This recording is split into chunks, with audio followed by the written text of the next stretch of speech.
Les Tigres de ESHG connaissent encore une fois un début de saison rempli de succès. À la veille du premier match sous les étoiles de l'équipe juvénile, ils ont une fiche de 3 victoires et aucune défaite. Même chiffre pour les cadets alors que les Benjamins ont 2 victoires en attente de leur 3e match. Mais le succès de l'équipe des Tigres va au-delà de ce qui se passe sur le terrain. En effet, pour mettre en marche une partie des Tigres lors d'un week-end, parents, bénévoles et entraîneurs doivent travailler de pair pour faire de chaque match un succès.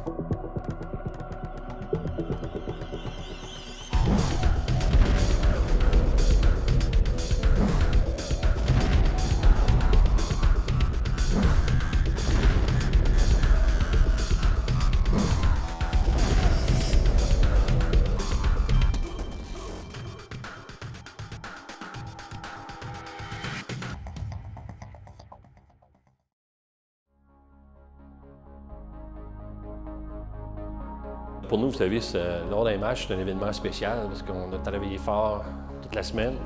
Alors, les jeunes ont hâte d'embarquer sur le terrain. Et pas juste les jeunes, les entraîneurs, nos bénévoles, toute la famille des Tigres, on est extrêmement enthousiastes. On a hâte que tout débute, alors on est très frivoles.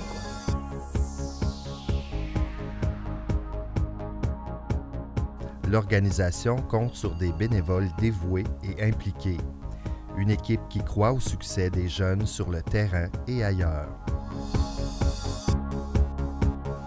Vous savez, nous, c'est notre 13e année d'existence, puis on est quand même choyés d'être entourés de bonnes personnes. On a un très bon coaching staff, on a des bénévoles vraiment exceptionnels. On a 2 groupes de bénévoles, ceux qui suivent les jeunes année après année après année. On a un groupe de bénévoles, quand même, ça fait longtemps que les jeunes sont partis, sont encore dans la famille, vous savez. Tout ce qu'on a créé ensemble, c'est assez dur de partir.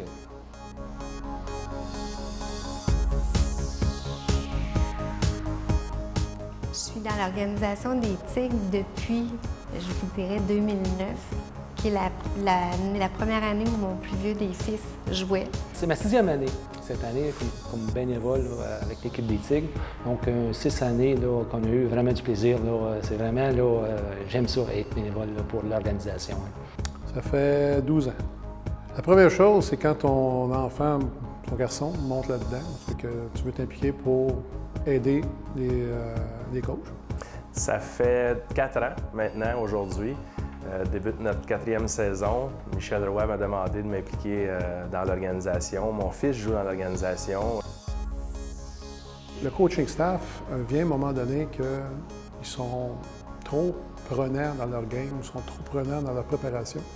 Fait qu'il faut qu'il y ait quelqu'un d'entour qui s'occupe de faire le montage. Puis il avait besoin d'un thérapeute, donc m'impliquer a été facile pour moi de dire oui. J'ai étudié en kinésithérapie il y a plusieurs années, en 2000, et j'ai été thérapeute sportif aussi au niveau de la Ligue junior majeure du Québec. Puis surtout, j'aurais été dans les estrades. Là, je suis le banc à aider les jeunes. Si ce sont les enfants et les besoins de l'organisation qui attirent les bénévoles, ce sont les liens créés entre les membres de l'équipe qui font en sorte qu'ils restent pendant plusieurs années. Tous s'empressent de parler de famille lorsqu'ils parlent de l'organisation. On parle de la famille des Tigres. Je peux vous confirmer que c'est une vraie famille. Il y a un sentiment d'appartenance à cette organisation-là.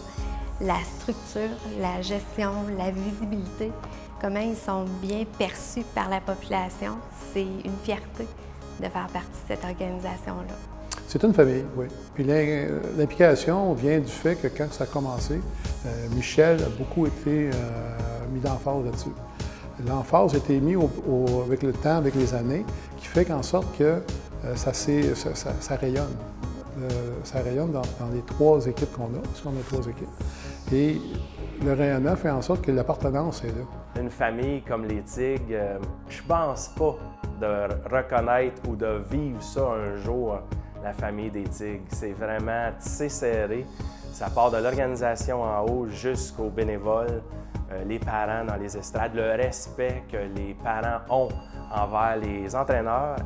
Au fil du temps, il y a une camaraderie qui se transforme, qui s'établit, qui est vraiment là, j'ai jamais vu ça ailleurs. Honnêtement, je peux dire qu'on s'aime beaucoup. On travaille ensemble pour bâtir quelque chose vraiment d'exceptionnel, pas juste sur le terrain, mais à l'extérieur du terrain. Alors, oui, on a une belle grande famille. Avant que quiconque mette les pieds sur le gazon artificiel du terrain de ESHG, des parents bénévoles doivent être sollicités. Une structure logistique doit être mise en place pour assurer que le tout sera en ordre le jour J.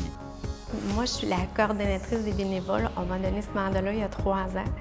Et puis, je dois m'assurer qu'à chacun des matchs, premièrement, on le rende visible. Ça veut dire qu'on utilise le média Facebook pour pouvoir l'afficher. De là, ensuite, je vais faire la demande de bénévoles pour faire les installations des équipements. Les chapiteaux, le gros tigre qu'on voit gonfler, la cantigue. Je vais aller voir les messages qui ont été écrits sur Facebook, je vais répondre aux questions s'il y en a eu. Je vais compléter les informations, faire la réservation pour la nourriture, les cafés, les barbecues, ces choses-là. Le jour d'un match, l'équipe de bénévoles se met en marche et chacun y met du sien. Un match typique à la maison, là, je dirais qu'on se rend sur le site là, quelques heures avant le début du match. On commence avec une tournée d'installation. Donc, on vérifie qu'il n'y ait pas de déchets qui traînent. On est quand même fiers. On s'assure que le tout est propre. Pendant le temps qu'on fait ça, souvent, les joueurs vont emmener le tigre sur le terrain. Donc, nous, on déballe le tigre, on le souffle. On a la fameuse machine à fumer qu'on appelle la machine à boucan. Donc, les joueurs là, aiment beaucoup ça. La boucan, là, ils en veulent. Fait on s'arrange pour qu'il soit servi là, comme il faut à ce niveau-là. Par la suite, on a 3 abris pour les joueurs et les coachs. Donc, on a 2 noirs et 1 orange qu'on installe.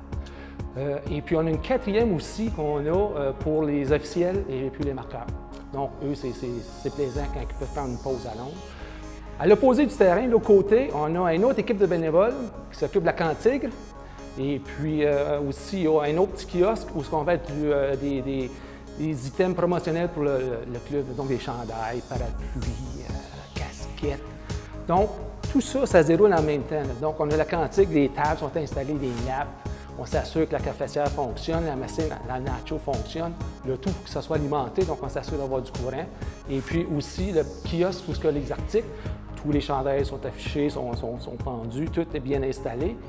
Une fois que ça c'est complété, on a le chariot avec lequel les systèmes de son à l'intérieur. Donc, on amène ça sur le terrain, on fait une installation brute, et puis on a l'animateur qui arrive et qui peaufine son installation. Il installe ses haut-parleurs comme il faut, s'occupe de sa musique, vérifie que le tout est bien. Ensuite, la partie, là, on commence et puis on s'arrange pour que ça soit là, une espèce d'happening. C'est ça qu'on veut instaurer, un happening, c'est festif. Là. On veut que, là, quand on vient voir une partie à Buckingham, on a du plaisir. C'est un happening, on veut que ça soit le fun. Afin de réussir ce happening, les Tigres veillent à ce que leurs partisans aient tout ce dont ils ont besoin pour profiter de leur expérience au match. Une cantine, affectueusement appelée Cantigre, est érigée où y travaille toute une équipe de bénévoles afin de fournir nourriture et breuvages aux spectateurs. En fait, c'est qu'on a commencé, les premières années, c'était des breuvages, des bonbons, des chips. À un moment donné, on a rajouté les hot dogs. Parce que les matchs se faisaient souvent sur les heures de repos ou un petit peu avant le dîner ou un petit peu après le dîner. Les gens avaient faim. Et puis, d'année en année, on se raffine puis on se modernise parce qu'on a rajouté des nachos. Et puis ce soir, il va y avoir des frites et hamburgers. Il y a tout plein de nouveautés. On essaie des choses, il y a des fois que ça ne marche pas. Il y a du café. Les journées de pluie, les cafés chauds, chocolat chaud, c'est très bon. Tous les profits qui sont accumulés avec la cantigue, tout l'argent de ces bénéfices-là, c'est-à-dire s'en vont directement à l'achat des cadeaux pour les jeunes. Ces cadeaux sont offerts lors du Gala des Tigres qui se tient au printemps. On y souligne alors l'effort des joueurs ainsi que le rapport au succès de l'équipe. Encore une fois, une mobilisation des parents bénévoles est nécessaire pour mener à bien cette soirée. Un gala, ça se prépare beaucoup longtemps d'avance. On est à la fin, pas tout à fait à la fin septembre, puis on a déjà commencé à prévoir nos réunions pour préparer le gala. Une saison de football, c'est pas long, donc il y a plein de choses à faire dans un court laps de temps. Donc, il y a beaucoup de logistique. Premièrement, c'est combien d'argent on va avoir amassé d'ici la date du gala, quel cadeau on va pouvoir acheter pour avoir un cadeau similaire à tout le monde. Il devient difficile à ce moment-là de faire un cadeau individuel parce que c'est une logistique immensément grosse. Ensuite de ça, bien là, il faut prévoir le budget du traiteur, les réservations des salles, les permis de boisson, les locations de systèmes de son, des déclarages et tout ça. Donc, c'est une grosse logistique. Mais ça vaut la peine parce que d'année en année, on se surpasse tout le temps. Lorsque j'ai commencé à m'impliquer, on ramassait peut-être 2000, 2500 $ en argent. Dépenses payées, ça c'était le profit net. Avec ça, on pouvait faire des cadeaux. Il y a une troisième équipe qui se sont rajoutés, les Benjamins, donc encore plus de jeunes. On avait à travailler encore plus fort pour garder une qualité de cadeau. Puis si on parle des chiffres, d'année en année, on a fait comme les joueurs, on s'est amélioré tout le temps. Et puis l'année passée, c'était une valeur de 7200 $ de cadeaux qu'on leur a donné. Tout ça ramassé avec la cantine. Et puis tout ça, ça demande des heures et des heures d'organisation. Quand on veut faire quelque chose puis qu'on veut le faire comme il faut, on trouve toujours le temps pour pouvoir le faire. Puis c'est sûr que l'heure du dîner, mes heures de dîner sont que pour ça. Le temps relatif, OK?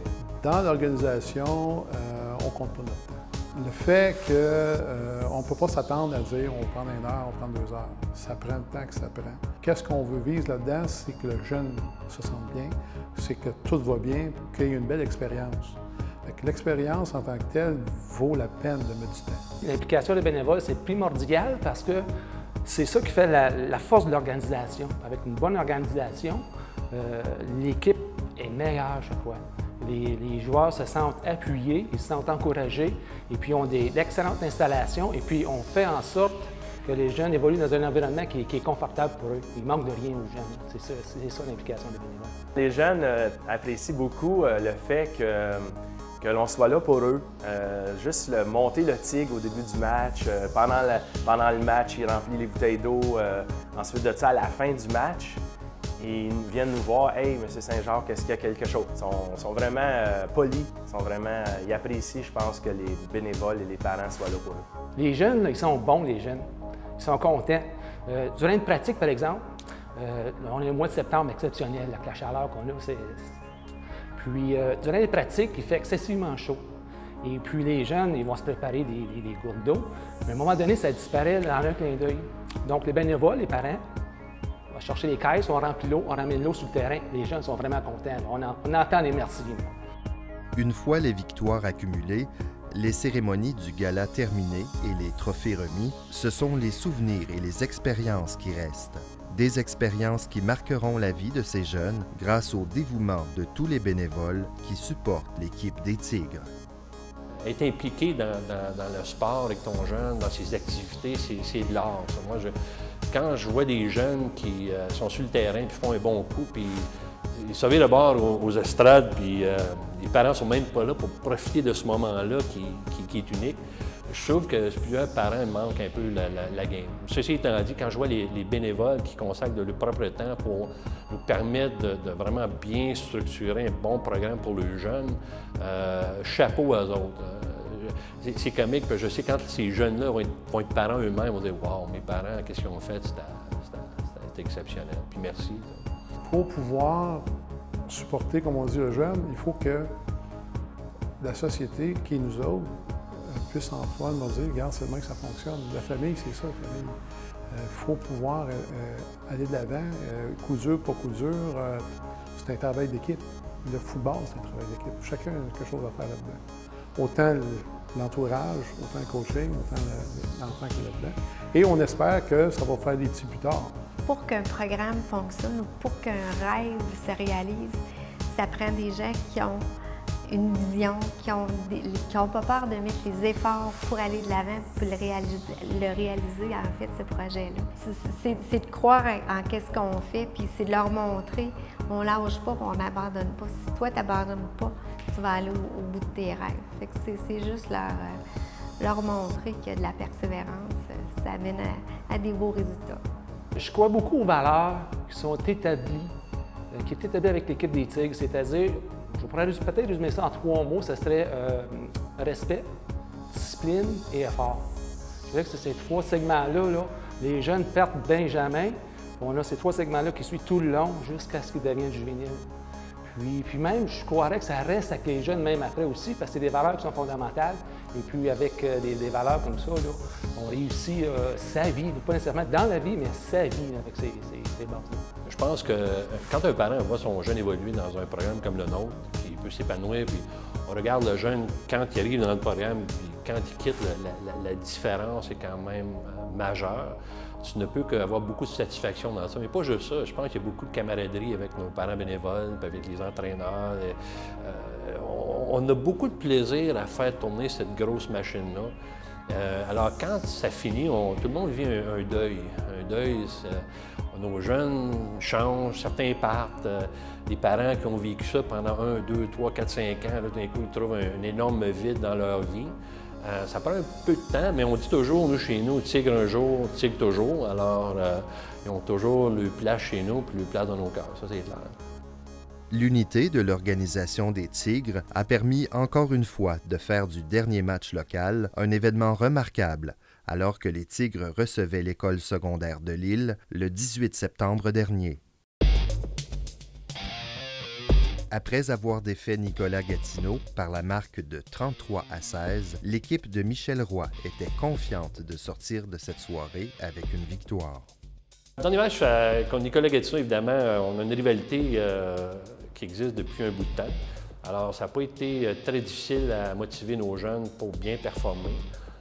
Vous savez, une chose qu'on a travaillé fort depuis un bout de temps, c'est vraiment la discipline mentale ou la préparation mentale avant le match. Puis encore là, contre Nicolas Gatineau, la motivation était de mise. On n'a pas eu un départ, d'habitude, on a un départ plutôt lent, mais on a bien commencé, puis évidemment, on a très bien terminé, quoi. Contre de Lille, c'est une équipe de première année. Leur fiche, il ne faut pas faire attention. On est 3-0, eux autres sont 0-3, mais ça ne veut absolument rien dire. C'est une équipe de très bons athlètes. Ils sont extrêmement bien coachés. C'est comique, chaque équipe qui vient jouer chez nous, surtout sur notre nouveau terrain, ne manque pas de motivation pour gagner. Alors, on est prêt. C'est jamais un match facile, mais on est confiant qu'on va bien performer.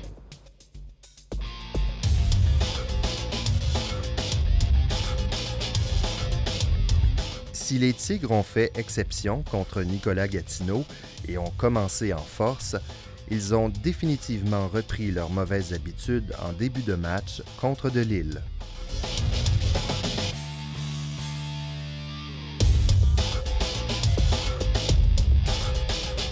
Les Tigres prirent du temps à trouver leur rythme tout au long du premier quart.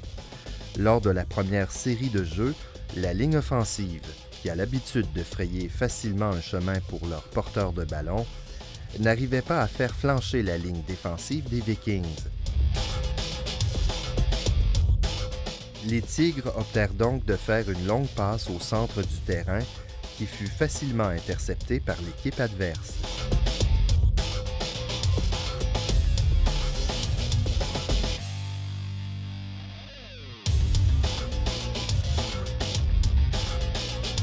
Les Vikings tentèrent de donner une bonne leçon aux Tigres, complétant quelques jeux de passe. Mais eux aussi semblèrent chercher à trouver leur rythme et le ballon revint aux Tigres.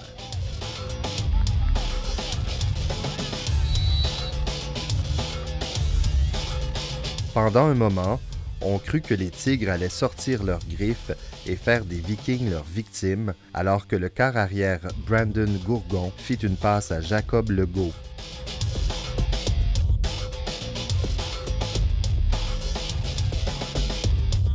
Mais la réalité fut un premier quart où la défensive des deux équipes firent bonne figure.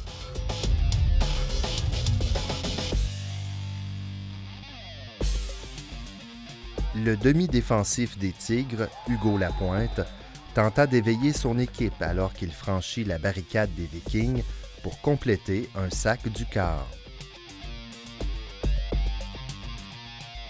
Mais les Vikings répondirent de leur côté avec une autre interception.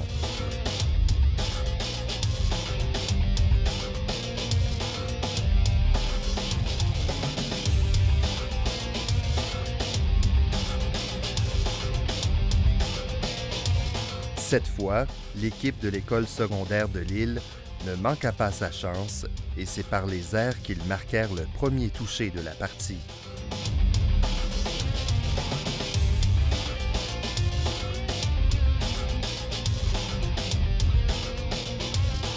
Au retour de beauté qui en suivit, Jérémy Pilote donna lueur d'espoir aux partisans locaux en rapportant le ballon jusqu'au centre du terrain.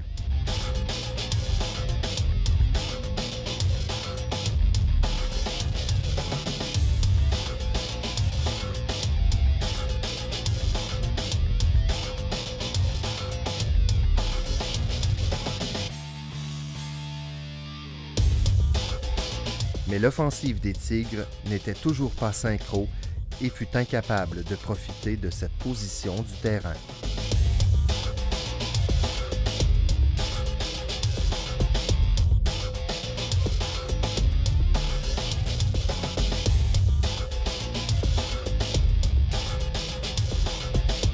Les Vikings n'allèrent pas manquer leur chance, sachant très bien que leur adversaire était capable de revenir à tout moment dans ce match. Le quart des Vikings atteint sa cible et une longue course s'en suivit pour un autre toucher.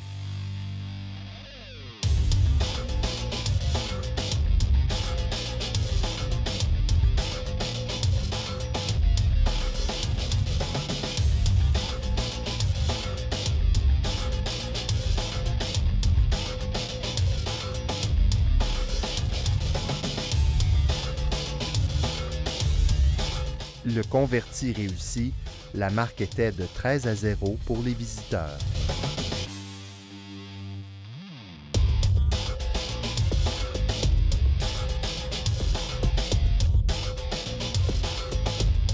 Sur les lignes de côté, l'inquiétude et la tension montaient du côté des Tigres.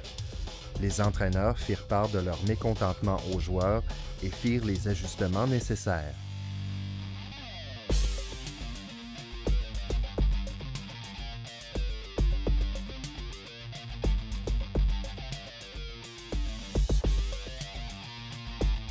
Les Tigres reprirent leurs couleurs et commencèrent à jouer comme ils ont toujours su faire. Une série de jeux bien exécutés dans laquelle Jérémy Langevin fit une course jusqu'à la ligne de une verge, permettant aux Tigres de marquer leur premier point au tableau.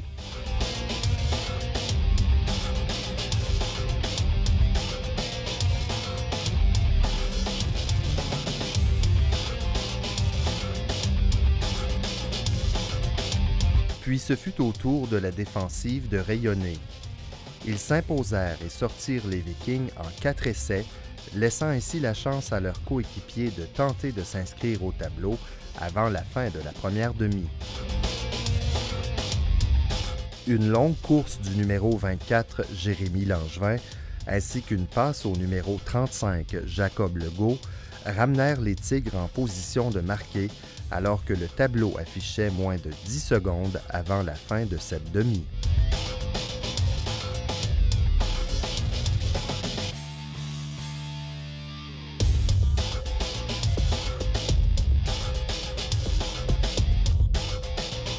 Les Tigres voulaient marquer 7 points avant de prendre une pause. Mais une punition fit en sorte qu'on changea les plans et un botté de placement vint augmenter le pointage de 3 points. Néanmoins, ce fut suffisant pour remonter l'estime des troupes de Michel Roy. Ce dernier s'empressant de dire à ses joueurs que ce serait à l'usure qu'ils viendraient à bout des Vikings.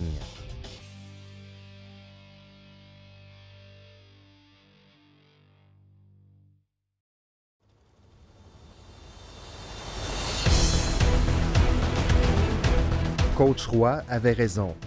La seconde moitié de cet affrontement allait appartenir aux Tigres. Au début du troisième quart, Jérémy Langevin porta le ballon avec adresse.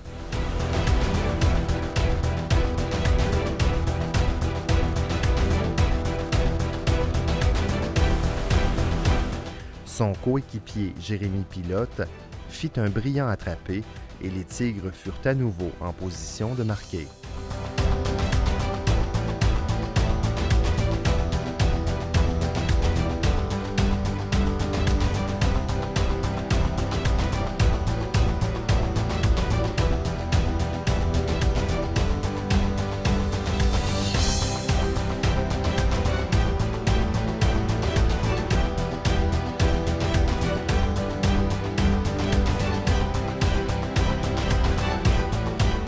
C'est le numéro 25, Emmanuel Brochu, qui porta le ballon dans la zone payante pour donner l'avance aux siens 16 à 13. De leur côté, l'école secondaire de Lille fit appel à leur quart arrière pour tenter de reprendre les devants avec le jeu de passe. Il en fallut de peu pour qu'une passe au numéro 12 des Vikings assure un toucher. Les Tigres, eux, n'allaient pas manquer leur chance de prendre une avance définitive. Ce sont encore une fois les pilotes, Langevin et Brochu, avec l'aide de leur quart Brandon Gourgon, qui menèrent l'équipe d'un bout à l'autre du terrain.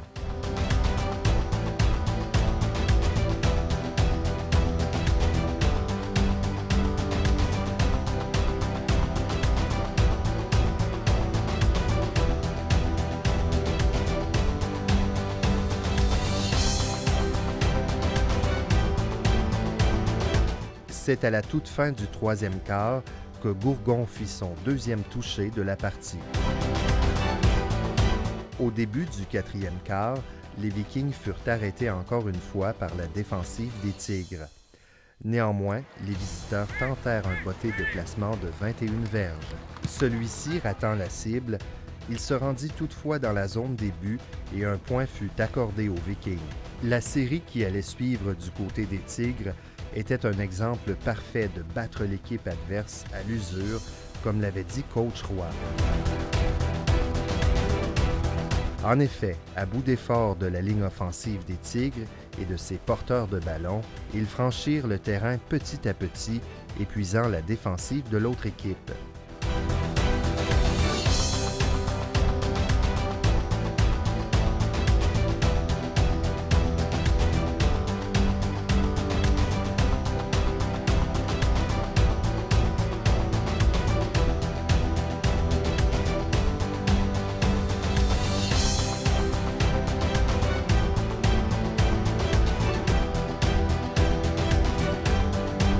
Une série qui se termina avec un toucher d'un Langevin épuisé.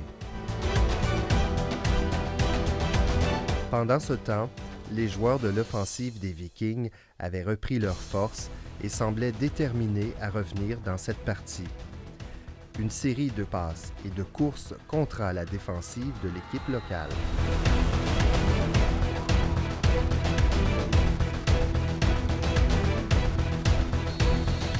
Et c'est sans surprise qu'une passe au numéro 12 des Vikings conclua la série.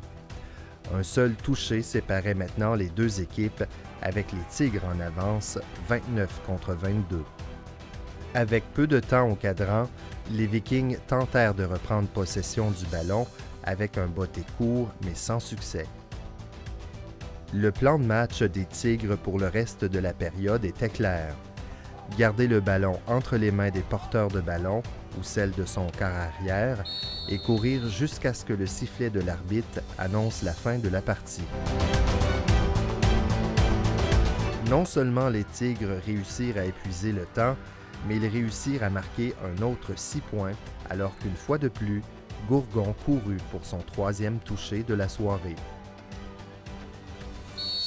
C'est avec fierté que les bénévoles de l'équipe des Tigres ont regardé les joueurs sortir du terrain ce soir-là.